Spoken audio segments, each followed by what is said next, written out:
Good evening and welcome to Talking Point. I'm your host, Dr. Ofori Atta, coming to you live from the studios of the Broadcasting Corporation in Accra. We come to you live this and every Sunday with issues of national concern, and we engage you in discussions for informed decision making. We're also streaming live on GBC Ghana Online, on Facebook at Ghana Broadcasting Corporation, and as always, we welcome those listening to us on Unique 95.7.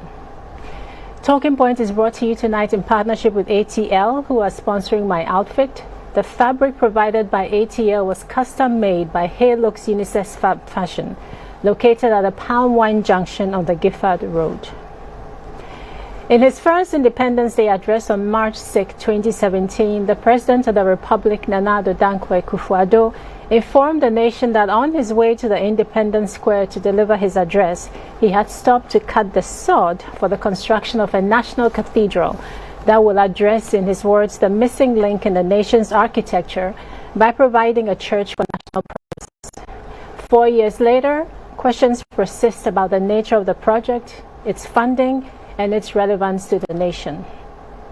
Tonight, we tackle the many voices and concerns raised by Ghanaians far and wide, voices questioning the necessity and relevance of the cathedral in this time of economic hardship, voices that have crystallized into one critical question: should the cathedral be a national priority? Our guests will address this pointed question as well as share with viewers and listeners what they believe to be the missing link that points to the relevance of the National Cathedral to the nation. We encourage you to join in tonight's discussion by sending your messages during the show to our WhatsApp number 055-744-6429.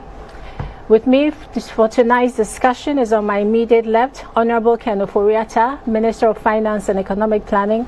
Honorable, welcome. Thank you. Thank you very much. And on my far left is Mensah, CEO of the National Cathedral Project. Welcome. Thank you very much. So if I can begin with you, Honorable. 1 hour goes very fast, so I just want to dive right into the issues. Right. So the President of the Republic spoke at the inaugural Africa Lecture at the Museum of the Bible in Washington, D.C. last month. And one of the things he said then was that the construction of the National Cathedral is, in quotes, a priority of priorities for the country. Why is this project so important to the President and, by extension, Ghana? And why should it be important to Ghanaians? Yeah, thank you very much. He did, and I was there with him when it occurred. And truly, I guess the questions that are being asked, goes to the heart, in my mind, of who we are as a people and the recognition of what God has done for us since our independence.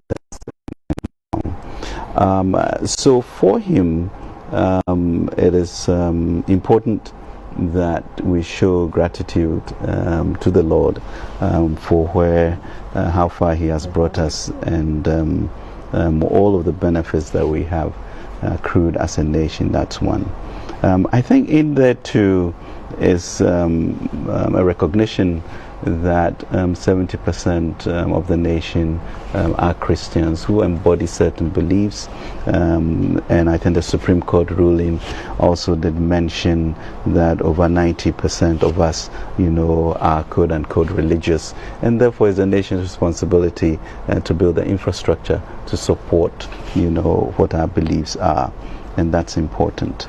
And the issue of finding a monument to memorialize God, finding an architecture that I think people get a misconception that the cathedral means only church services, but really creating a space in which major national celebrations can occur there, which will bring the type of unity that we envisage that our country needs going forward. Okay. So it is important. Okay. So, Dr. Ofori, did you want to add anything to what he said? I think we almost undervalue this whole question of national unity and cohesion. If you look at our politics now, it's almost retrogressively partisan. Even our church is denominationalized. So, an infrastructure like this allows us then, between the denominationalism of the churches and the partisanship of our politics, to really have that space where you have the solemn occasions of state that then allows you over time. In fact, over time, the identity of the nation. The president talks about 2005 when he was in Washington at the Washington National Cathedral as a foreign minister, and went to the Washington National Cathedral for the funeral of Reagan. And the U.S. politics is almost as hot as ours. And yet, on that occasion, you had all the former heads of state coming together. You have all the leaders of Congress in a very solemn. We downplay that. And part of his own decision that the country needed something like this actually was formed at that period in 2005, long before he actually became the president. So then let me ask you this. Why is this National Cathedral, that's supposed to be a symbol of unity and peace and cohesion, why then is it generating this angst among the populace? I think, Doc, actually, if you trawl through social media, the issue of national cathedrals, seems to generate in modern times this type of discourse. But the questions being asked, are one, you're a secular state, why are you getting into this?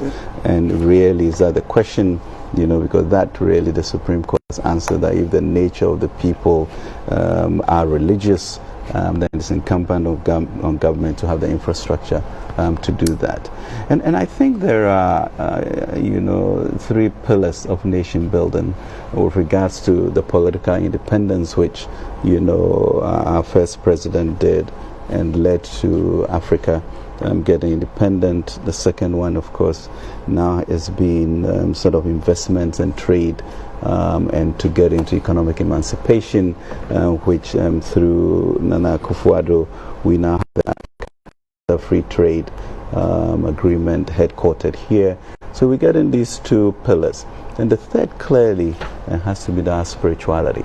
And so with that third leg, we cannot grow and sustain our transformation without a holistic view.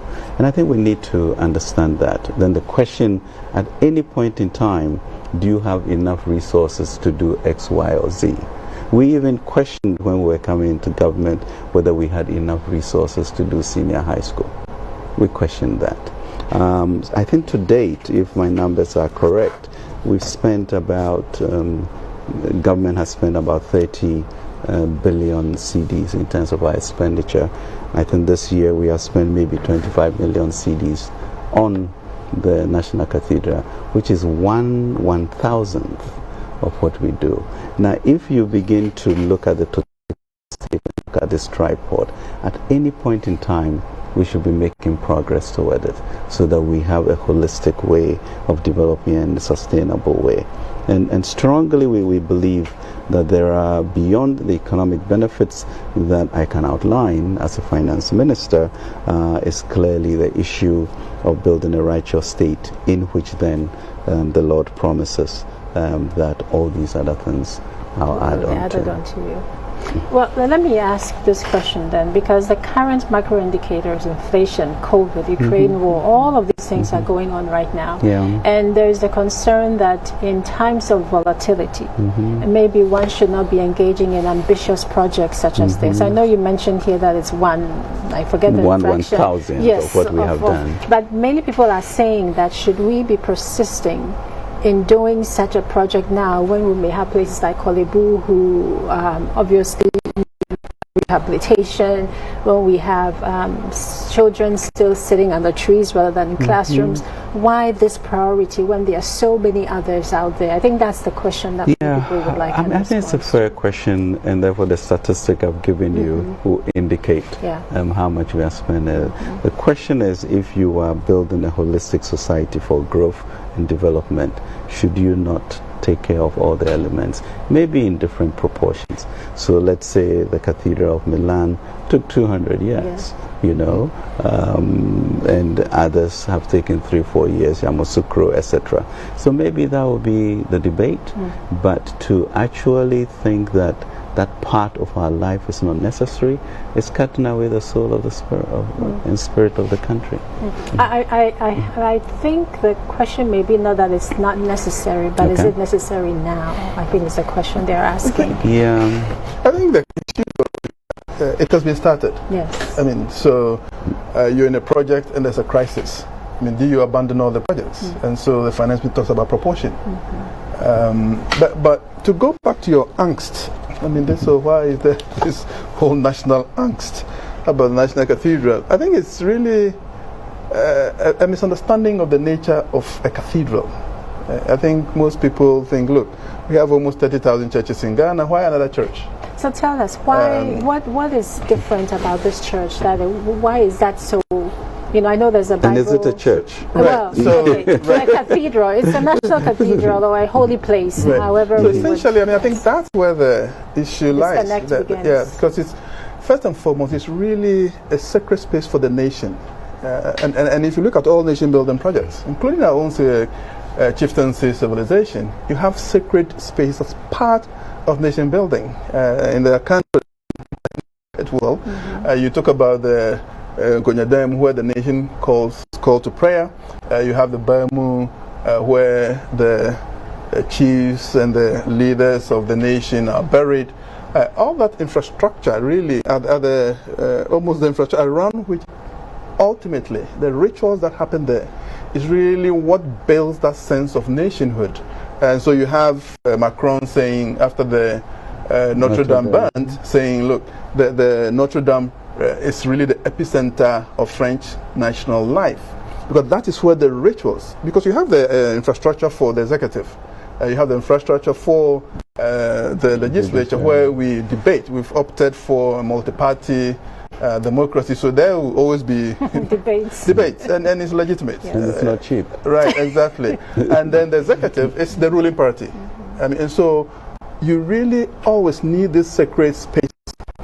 You have that space. And for me, one of the times it hit me was during the funeral of Kofi Annan. I remember there was this memorial service at Legon. And after the memorial service, literally an announcement was made that begging people not to come to the conference center because there was no space for people. And so then it begins to ask, for a nation building, don't we need the infrastructure for occasions such like this? So for instance, I remember also J.H. Nketia, Professor Nketia's funeral, it threatened to rain. It was the forecourt of the State House. I mean, so all these things, these are the practical nation building activities, rituals, if you call it that way, that the country has lacked. And that's why the president says, look, this is the missing link in the nation's architecture. That space for almost effect to our belief in God, but secondly, really addressing some national rituals, the formal religious activities of state. And then we talk about it has a national crypt where our leaders would also be buried over time. You go there almost to recount your history, because the leaders there really are reflection. But I can explain further what we have done to almost move it away from the church, but also it's a church for national purposes, national Thanksgiving service. We do that all the time. And in addition to all this, you also have that space where then you have national church services, and the president talks about the fact that it also becomes a symbol of the Christian presence and contributions to this country. Yeah. Okay, so Honorable, the Deputy Minister talked a lot about the fact that this investment is something that one could recover in 10 to 15 years through tourism. Yeah. So you mentioned Yamoussoukro. So I wanted to point us to Yamoussoukro, where they built a basilica for about 11,000, I believe, people. And they also anticipated that there would be tourism and there would be funding, and that hasn't occurred. So I wanted to figure out, how are we fashioning ours to ensure that this idea and this hope that we have of tourism dollars or tourism cities is actually going to be realized? Right. I mean, the issue, Doc, for me is that, Ghana remains that green space a different entity, always really punching and above its weight. It still remains sort of the democratic center on the continent, and we've basically proven to be pretty resilient in all of these things. There's always an outlier. So you have Yamoussoukro to Israel, and I was there 2 weeks ago. A week ago. And you look at 4,000 or 5,000 years of history and the Wailing Wall, and see 4 or 5 million people coming through each year. Some $6 billion or so each year, and it happens, all the time. So the question is whether we can ourselves position us in a way in which I think we have about 600 million Christians in Africa. Just in Africa. It's 50 at the moment. Who cannot maybe go to Israel. Can we create this as a center for that type of pilgrimage? That's easily about $2,000-3,000 spent per person that comes through. We have a whole African American diaspora. The U.S. I think diaspora about 1.3 trillion of consumer buying power. But I think we kind of belittle the ones that get into the economics. So for me, certainly, I ascribe to the heart of the matter with the president saying that we need the space. First for thanksgiving to God for where we have come, and then also create a national place of symbolism for unity for us to go on. But as a finance minister, I'll by all means look at the numbers. We'll usually say, well, what is the internal rate of return? And we'll do the calculus. And here, the calculus is pretty clear to me. For about $350 million that we are going to spend over this period, it's not only sort of a space called the Cathedral that we have a Bible museum, and we have biblical gardens, which then sort of creates a destination for people to answers the Yamoussoukro question. It's not just a place to go and pray, but to celebrate issues as Paul has mentioned, and to also bring serious learning on the issue of biblical truth to us and create a center. At this point in time, Doc, Africa is becoming, the main source of missionary activity globally. So once you create a center of this nature, you're going to have a whole attraction of African Christians coming through for intellectual dialogue, to understand where we are going, what we're going to do to it. So the critical question comes is, should we or should we not?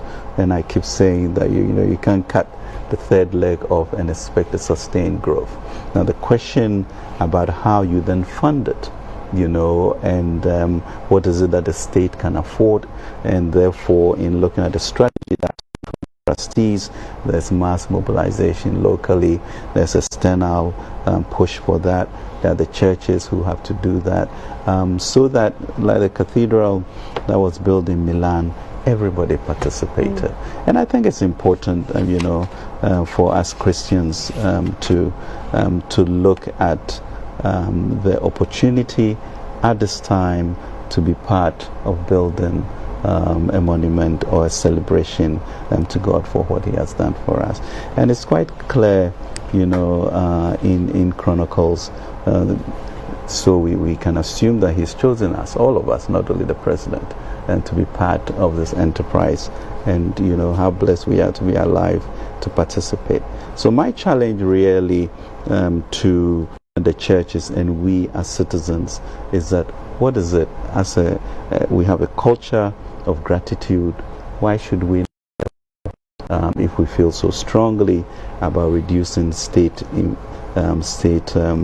allotment of resources to it, why don't we do that so that we can say that we built it as a nation? And let me actually follow up on, I think that was a very excellent question about how are we going to be sure that actually traffic actually comes to the country. And we've actually done two things.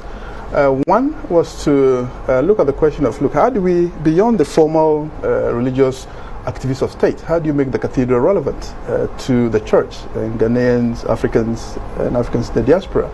And so the Bible Museum we are developing is a museum that, yes, kind of explores the Bible, but has a systematic focus, the role of Africa and Africans in the Bible. This is a story that has not been told. And so we really want Ghana to be the center where you can really come and explore that. But it's not just in the historic sense. About 2 weeks ago, after the president's visit to Washington, at Baylor University in Texas, the Institute of the Study of Religion, they have the largest database on religious activity. And almost the current, almost resurgence activities in Christianity, led by Africans, is not registered. Not in Africa, not in the US either. And so they were even excited that, look, if we can create that data here, they would even send their people to come and study it. So literally what we're trying to do is like, we want to drive the traffic. We want to be able to develop the infrastructure in a way that drives traffic here. Another one is the African Americans. Part of the, we're talking about the fact that we want to look at the Bible not just on the continent, but how did the Bible also influence the dispersion of Africans? The Bible was used as a tool to almost dehumanize the African slave, but then the Bible also became the instrument around which they built community, around which they built the leadership. The black church became a central actor in fighting. That story has not been told. So we're actually teaming up. Just about 2 weeks ago, once again, I was with some black American church leaders, and exciting that, look, if you can do this, there are already churches in the US who are willing to start sending people here because that story has not been told. So that's one. The other one was what we did just in Israel. That, look, we want this to be, the museum to be almost, we want to create almost Africa's Christian metropolis. That means that part of the museum should be able to have the kind of artifacts that tell the Christian story. Just last week, Friday, I was with the Israel Antiquities Authority. I mean, at their warehouse, I mean, millions of artifacts dating from Abraham to, and they're willing to give. It will be the first time that these artifacts have left Israel to Africa. The only place it's gone is Europe and the US. And so part of what you do then, if you're able to bring all these artifacts here, you almost create the incentives and to drive the traffic here. So those are the elements we are putting in place. We have the biblical garden where you're going to have the trees and the shrubs and the flowers of the Bible. And so somebody, it's almost like we are bringing the Holy Land to Accra, basically. And so what happens then is somebody in Nigeria, Zimbabwe, says, look, I really have theological students. My church members have never seen the sycamore tree. Ghana has it. They have biblical Bible museum where you have all copies of the Bible. I mean, every Bible that has been translated in African languages will be here. And so that then begins to be the instrument, the incentives around which you drive the traffic, leaving that to chance. You have to. We are building the structures to ensure that we actually drive and collaborating with institutions that allows us to begin to drive the traffic to Ghana. Okay. All right, so Honorable, I think everything is just being amplified now because of the climate in which we are, the economic climate in which we are. So I wanted to read you a December 2019 article from TRT World, and they talked about how to create, this is another thing that a lot of people are talking about right now, that in creating the space we had to demolish the passport office, we had to demolish the houses of the Court of Appeals, which was next to Parliament. And outside the fact that maybe Accra is already choked, some conversations have been started about why couldn't we have found some place on the outskirts of Accra, driving traffic, job opportunities, what have you over there. Why was it important? What was it about the site? Why was that site chosen to house the cathedral? Why was it important that it be located where it currently is going to be located? But I think, and really, of course, that's water under the bridge, so it's neither here nor there. But if you look at Accra, look at where Nkrumah Mausoleum is, where the old Parliament is, and then you twirl around, come through the Roman Catholic Church, the museum, come down to the SU building, Ridge, you get to Liberation, you move towards Parliament, then you also have the Conference Center, and back there, of course, is Independence Square. So that clearly it's a very important place. The question then is, if you have this type of architecture or monument that you build, doesn't it fit into that, sort of logic or ecosystem that we are trying to create? And I think that's the relevance of it. But I guess, we can play with the numbers all we want, but we need to be clear about what unites us and what it is that you build. At any point in time when these buildings were being built in Europe, was it ever the right time? But is it important to us that we thank God for what He has done for us? And that's the very spirit of the Ghanaian. And so why are we excluding that? How do we fund it? Then becomes the question. And the question then is, are the executive mindful of current situations, so that how they do that? Would we also encourage citizens to see the importance of it, link it to their own spirituality, and contribute to that so that it is built? But we should not snuff out, our religiousness or spirituality because we are poor. The Lord will understand if a widow's mite is put in there, but by golly, we should never think of season. And I think for me that's a disappointment in the dialogue. The Supreme Court has already stated that, for a religious country of our nature of 90% there, government is responsible for infrastructure that pushes that. So that question is asked. How are we spending money from state coffers? This year, less than 1,000. Is that too much for a nation to do? Because we are politicizing. I think those become the questions that we ask, that do we truly want to stop it? And really, for a GDP of some $60-80 billion, tearing down some houses, etc., to create something to thank God for what He has done, is too much?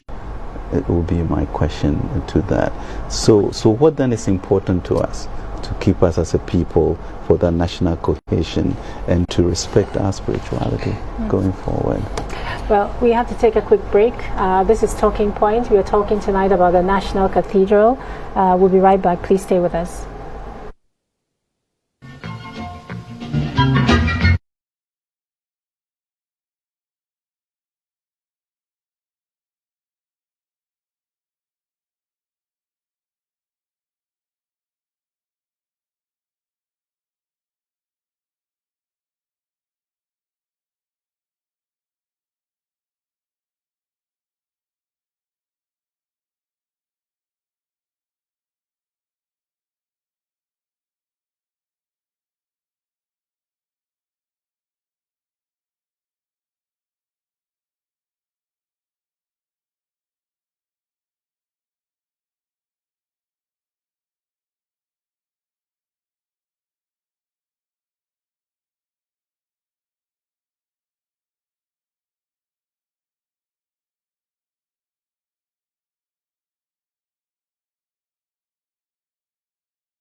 Welcome back. This is Talking Point on GBC and GTV. I'm your host, Dr. Corey Wright, coming to you live from the studios of the Ghana Broadcasting Corporation.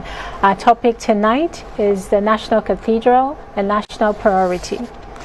Our guest in the studio, the Honorable Ofori Atta, Minister of Finance and Economic Planning. He's on my immediate left, and on my far left is Dr. Paul Opoku-Mensah, the CEO of the National Cathedral Project.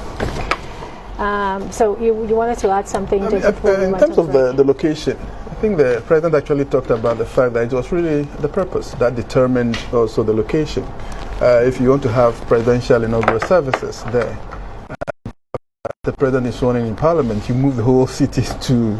So it's really, and that's why if you look at the National Cathedrals almost everywhere, you're really close to the centers of power. Westminster Hill, Abbey comes really to mind.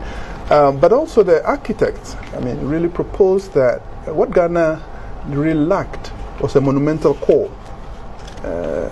You know the US and the whole mall, and people come from all over, school children, because that is where the monuments, the nation building infrastructure are all located. That we lacked that. It started with Nkrumah, and we did not complete it. And so this really almost allows us to begin to create this monumental core for our nation building. After 65 years, we almost need to just look, if we want to be a nation, these are the elements of nation building, and this allows us then to begin the process of building a monumental core for the country. Okay, so Honorable, I know you have tried to let us understand the importance of focusing more on the spiritual and the aspect of things rather than the monetary aspects of things when it comes to the cathedral. She's the finance minister. Actually, that's not what I said. What I said really was that it is important for us to put resources into it. Now, the question is how we do that, and I outlined, the strategy that the trustees have come up with regards to mass mobilization, private sector, diaspora and interventions, and the churches to participate. I guess what I meant was that you were trying to let us know that it shouldn't deter us from pursuing.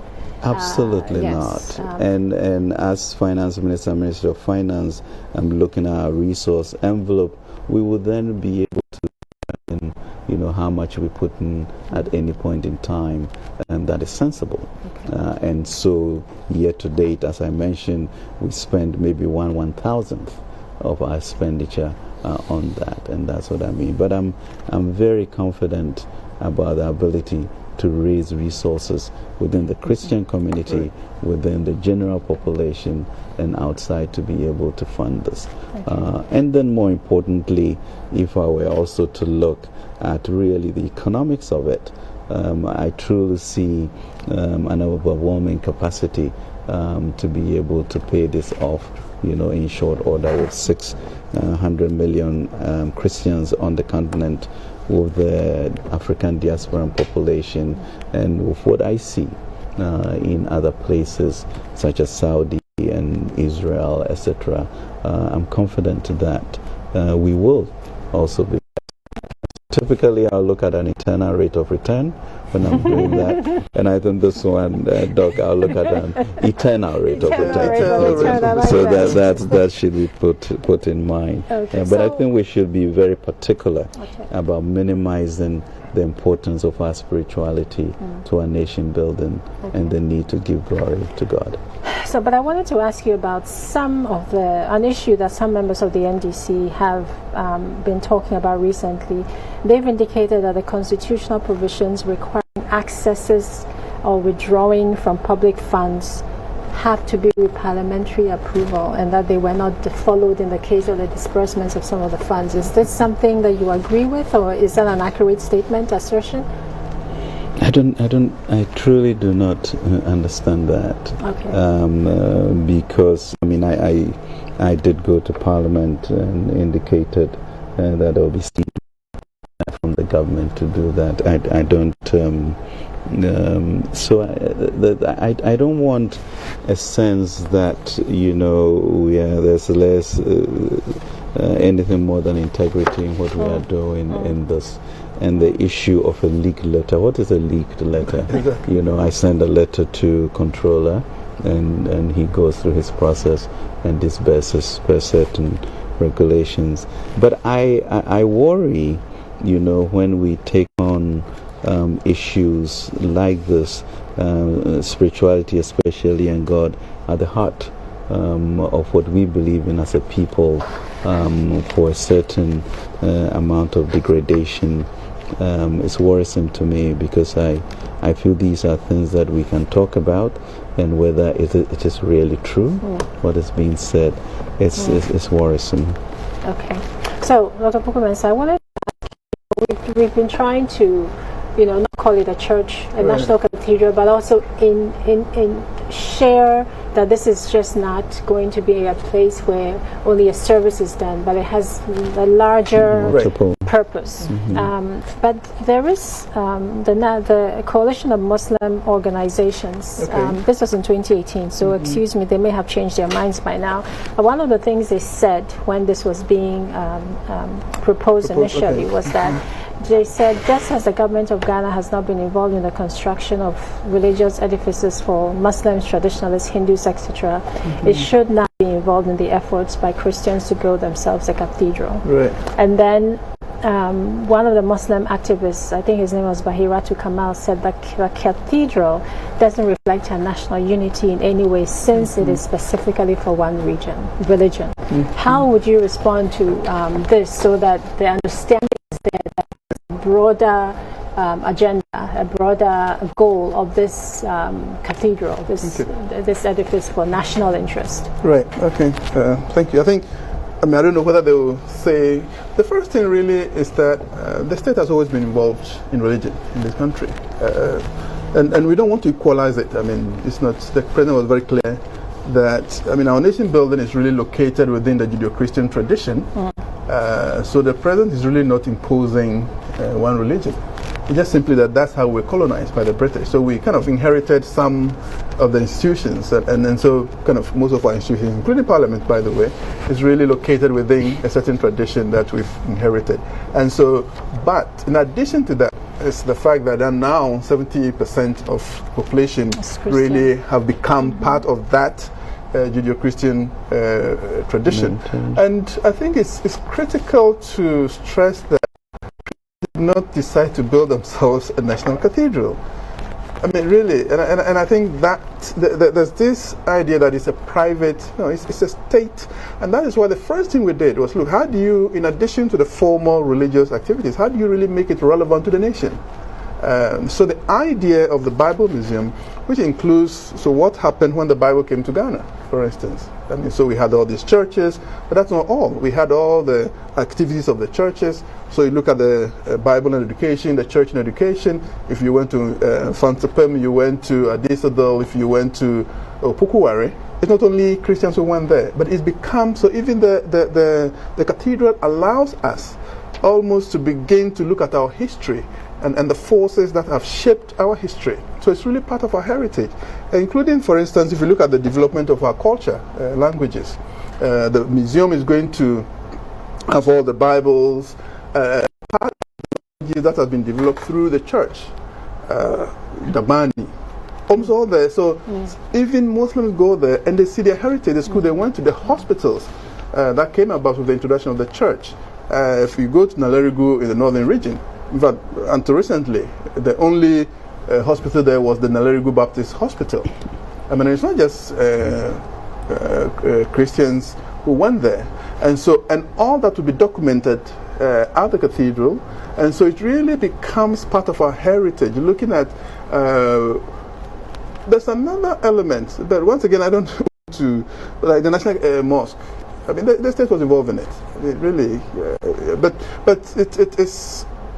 You don't want to begin this kind of conversations of equalizing. We don't want to pit. We are working together. The administrator of the National Mosque and I have had discussions. We are working with them to get some artifacts from Turkey, because some of the sites are actually based in Turkey. Constantinople was in Turkey. Ephesus is actually in Turkey, and so the Turkish government, which supported the building of the National Mosque, is responsible for this artifact. And so we really should be careful not to pit Muslims against Christians. It's critical. The Supreme more Court recently, I guess the Imam exactly even donated. Right, I mean, so the key issue for me is that the nation is realizing the importance of this infrastructure, both for Muslims and for Christians, as a way really of building cohesion in a very, very regressively partisan society. I mean, the fault lines, if I remember, there was this article in 2008 in Foreign Affairs, we talked about, titled Can Us and Them, the triumph of ethno-nationalism. It talks about the fact that the triumph of, the peace in Europe was brought about because they carved nations out of tribes, ethnic groups. So the French had France, the English. But the key lesson, though, was that for African countries, which had been carved really through kind of so many ethnic groups, the challenge, the central challenge, was going to be cohesion. And we were going to see more ethnic conflicts, civil wars. And so then it becomes so critical that where we can congregate as many of our population as possible and create the needed cohesion, we do it. And really, for me, that's the key issue beyond what we've done to really make it a national space. Okay. All right, so there are lots of questions coming in, so I wanted to just go ahead. Very good. So there's one from Anthony Dome. It says, I do not believe Ghanaians in general hate the project, but there is the need for government to be truthful in the amount spent on this project. Would generate their own resources to build, but now the government is raising funds to build. If it's government project, let's be clear in that direction and do the right thing. Yeah. So I think that's a good question. I'm not sure where the misunderstanding was. I mean, I was in Parliament talking about seed money. I think the nature of what the cathedral is part of the museums and monument act and board. So that's there. The question really is if the trustees are going out raising money, should government support that in that sense? Should a Minister of Finance or a Minister of Religion be part of that? And I don't see that as something that we should not do.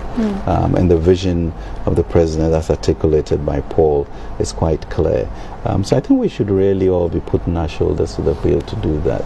And with regards to resources we put in there, the executive and the minister decides on that, and we go through Parliament for approval before anything is used. So we would do it for discernment and discretion. Okay, so I think there was an article sometime or late last week from the former Secretary General of the Christian Council, Dr. Opuni, who said that he was originally part of the board, I believe. No, he wasn't. He said, Dr. Opuni, he said the Minister for Religious Affairs clearly told the trustees that the President would give the land and the churches would mobilize, with government facilitating the mobilization process for the fund. So I think that idea out there has been answered by the question you asked. And then this is Ecclesiastic 8:9. You can give food to school children that you are seeing, but you can build a national cathedral to a God that you cannot see. Ghana can't afford a national cathedral. There's a lot of debt to the World Bank. When is Ghana going to clear all those debts? Government hasn't paid NAPCO, national service staff, school feeding caterers, nurses don't have jobs, graduates can't find jobs. We hear of many factories being built by the MPP. How many Ghanaians are employed in all those factories?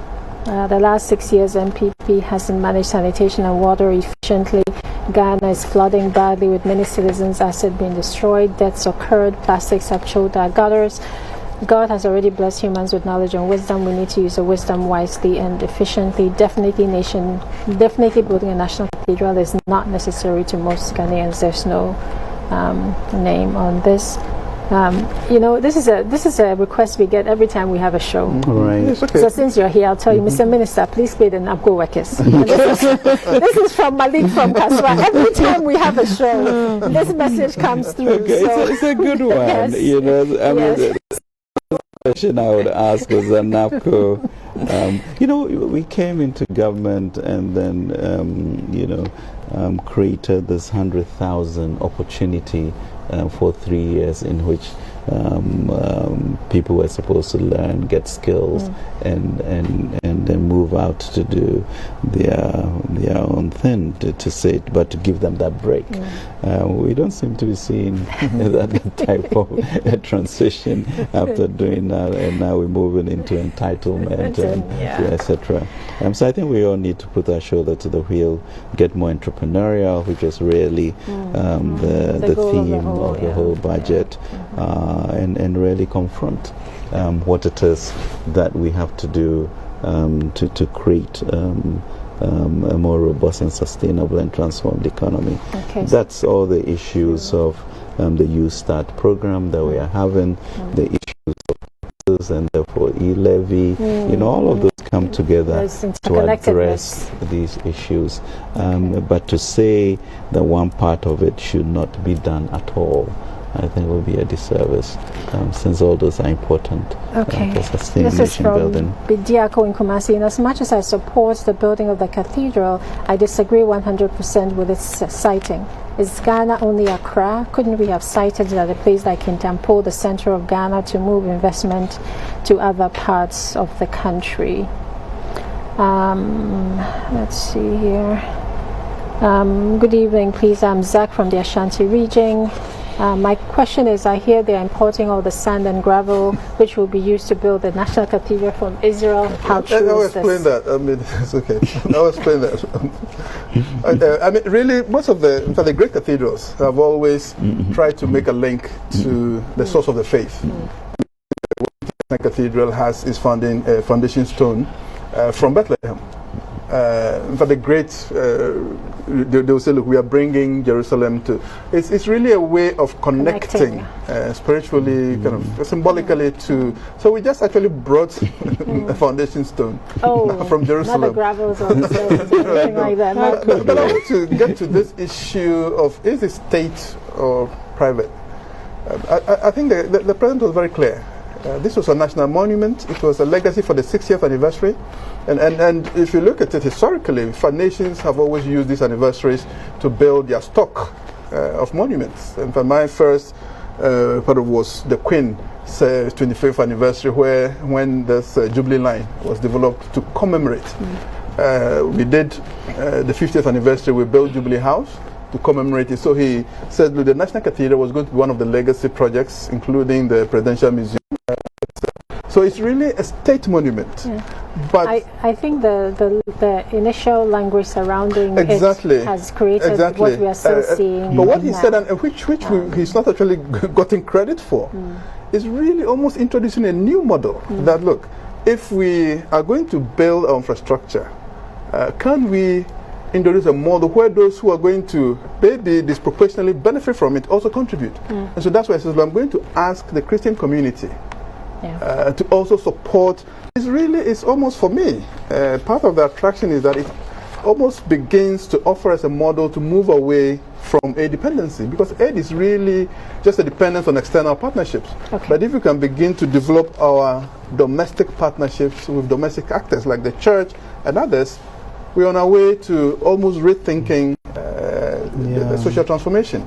And this is from Alaji Dawuda, Medina Estates. After construction of the cathedral, when opened, included teachings of the Decalogue, the Apocrypha, and the teachings of the Canticles and Songs of Solomon. Everything. In fact, that's the whole. In fact, the Bible Museum, we're talking about the Abrahamic faiths. So it's really, if you look at the Bible, almost 60% of the Quran is really derived from the Bible, the Jewish. So it's really going to be almost a Bible museum also for the Abrahamic faiths. So all the literature, the antique Bibles and everything will be there. Yes. So everything will be there. So there are about 5 or 6 questions like this. So I'm just going to summarize them, Minister, and ask you. They're talking about a personal promise that the President made to God to build the cathedral. And how that personal promise translates now into a national initiative. So that's why I said the initial conversations around this have created some you're right. I mean, I also think it speaks to a certain misunderstanding of the nature of the it's a Republican democracy. That means practically every 4 years we give almost all our power resources to one person whom we've elected. And so that means the person's vision really becomes a national vision. I mean, almost by default. But in this particular case, he says, look, this is something that the nation lacks. A gesture of thanksgiving is also a presentation of the Christian presence. I'm also a Christian. I am a Ghanaian, I am a Christian, and so I made that promise. So it's really, I think, if we locate it within the kind of political system we are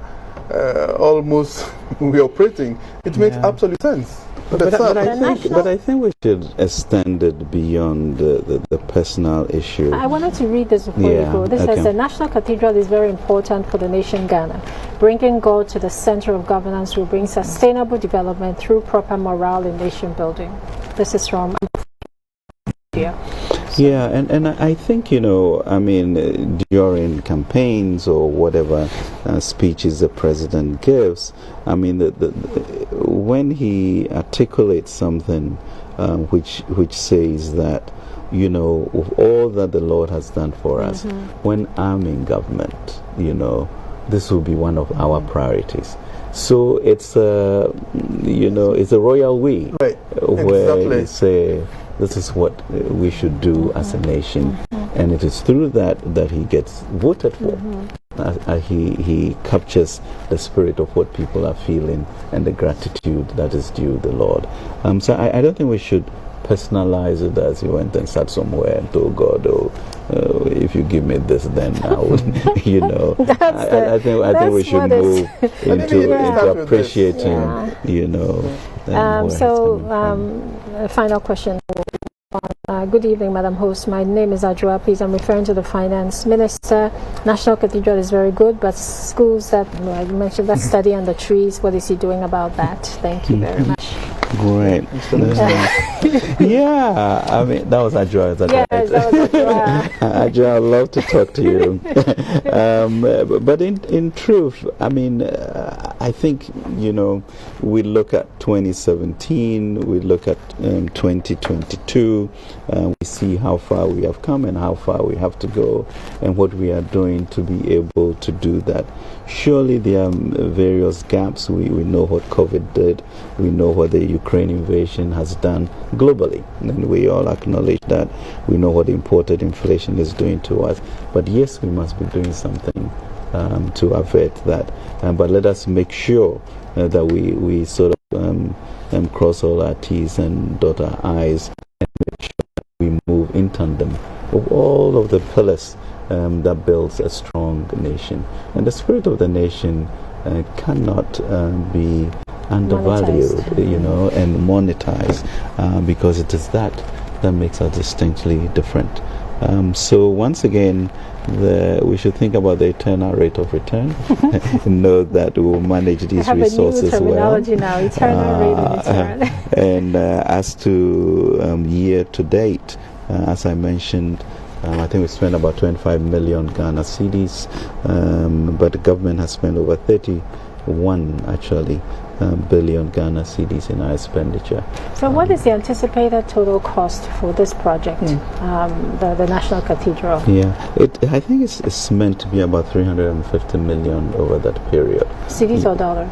Dollars. And the expectation really, as we said, is that we'll be right in pushing for private sector, church mobilization, Ghanaian citizens understanding the appreciation that they must give to the Lord to support that, but government always in the background to ensure that the process moves on. And what is the anticipated completion date?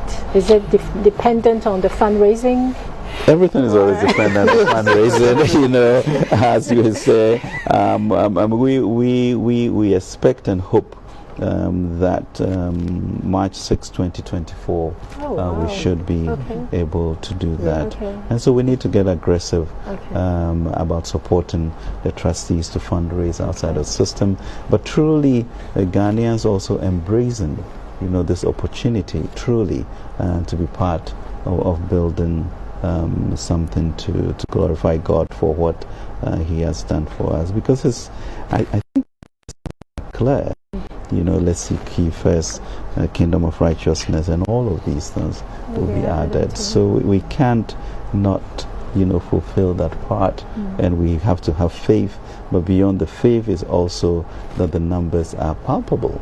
600 million African Christians, 143 million Africans in the diaspora. The examples in other places like Israel, Saudi, etc., indicates that a well-articulated strategy will really bring back the resources to pay for that. So my father was an Anglican minister, so allow me to go back in biblical knowledge. I'm hoping I get it right. but you remember David had wanted to build the church, for, the temple for God. And he told him at the time that, listen, you have fought the wars, so but I will make your son do it, and that will be a legacy unto you. Right. And then when you get to Solomon, when it was ready to be built, there's a section in the Bible that talks about the fact that wealth flowed into everywhere. Everywhere. Wealth isn't flowing right now. Well, so when do you? So the question is faith. Huh? Yeah. When do you stop? The question is probably when do you start? And the starting was from David already. With the faith and the belief and the conviction that this is going to be done. And so I guess my point is that even if we don't meet the March 24th, the March 6th, 2024. Yes. Because right now the things you mentioned, the war, all those things, one could even equate that to some of the things that were happening in those days. Right. No, but let's correct it though. The issue, God did not allow David. He had fought all the wars. He had bloody. His blood was bloody. Yes. Yeah. So I know. I don't mean that. I don't mean it that way. What I meant was that there were things that were happening that were critical. There's a season for exactly, and that wasn't the season. Exactly. Yeah. That's the question. That I think look at it though. And I think what Solomon did was really a preparatory phase. I mean, David also. So for us, really, what we've done, the integration of the museum just in May, we had a meeting with the team. It's now that they've actually finished the concept design. I mean, so now if you show somebody, look, there's going to be a Bible museum, you have all the concept and the design. So literally for me, really, this is where we've actually finished the preparatory work. And that is my point, that the work that is being done would live on irregardless. Right. Because in this country where we have a practice of going through on other people's projects, the handing over between David and Solomon is what I'm really getting at in terms of tying things in, so that no matter what happens, the next person will be able to has the foundation to continue rather than cut it off because of the history that we have in this country. But we also believe that given the like all David did and handed over to Solomon, we've done enough preparatory work that now an aggressive fundraising, because you see that even for the fundraising, I remember one of the chairman of the board of trustees was telling me even for him is until we finished the design of the Bible Museum that this thing became so relevant to him. And so I think we're now going to have the July 4th to 10th is the National Cathedral Week from the churches. And so as we begin to introduce all these elements, I believe we are really at the cusp, really, of that major breakthrough we need in really preparatory work. But I think the bridging that you talk about is important, so there's continuity. And therefore the issue of the strategies that the trustees have come up with, in terms of the mass mobilization, so that it takes it outside of the ambit of government supporting and building it. And if those infrastructures are strong, then you have a continuing fundraising mechanism which then brings money in. And that is what the colleges in the US do. A constant setup of 24/7 fundraising, let us out, getting the Christian community to be part of it, or anybody who is religious tapping into our diasporan community, the Christian churches on the continent, so they feel that this is a place they are going to come to as a hub, so that we don't really continue to focus on government is going to build it. And then also Yeah. I mean, if 70% agree that we need this, no government can change it, really. So with Yamoussoukro, they had all these agitations, but at the end, there was this statement that was made by a 63-year-old businessman who said, it's incredible to think that today this is a place which inspires prayer and soothes the soul. So as we wrap up, what are your final thoughts about what you hope the National Cathedral will stand for when it's all completed for Ghanaians? I'll have you. I think for me, really, it's really this idea that as a country, we've always hinged our transformation on God. I mean, really, that we are a deeply religious country. Our national anthem is a prayer. In fact, the first verse is almost a prayer. My hope and what I'm fighting for, why I'm on this, is really that as a country we begin to almost this is what represents us. In fact, it almost becomes our gift to the world, basically. Yeah, but I think it's true. Our national anthem, you get the first expression of our nationhood. God bless our homeland, Ghana, and make us great and strong. So we should live by that. And I truly believe that God will bless us by doing what we are doing, and that we really should be unapologetic about that. You know, the Supreme Court has made it very clear that this is an infrastructure that the state, you know, should support like all other infrastructure that is needed for our people, and so that should be done. Would government be sensible in the way in which we spend money on that? Obviously, even this year, you can see where it is. Should we compromise, you know, a third of our being, you know, the political independence, the economic emancipation, and our spirituality, because we are too? No, we should find a way to phase it in and make sure that it is done. Would we always go to Parliament to ensure that there is transparency in how we do that? We surely would do that. The President's promise, it is quite clear to me that he captured the spirit of the nation and say that we, royal we, will build a monument to thank you and commemorate what you have done for this nation. On that note, I'd like to thank both of you for joining us on tonight's Talking Point. A special thank you to my special guest, Honorable Ken Ofori Atta, Minister of Finance and Economic Planning, and Dr. Paul Opoku-Mensah, CEO of the National Cathedral Project. I'm Dr. Nimrite, and this has been Talking Point. Thank you so much again for sharing your Sunday with us. Good night, good luck, and please be and take care. Till next week. Thank you.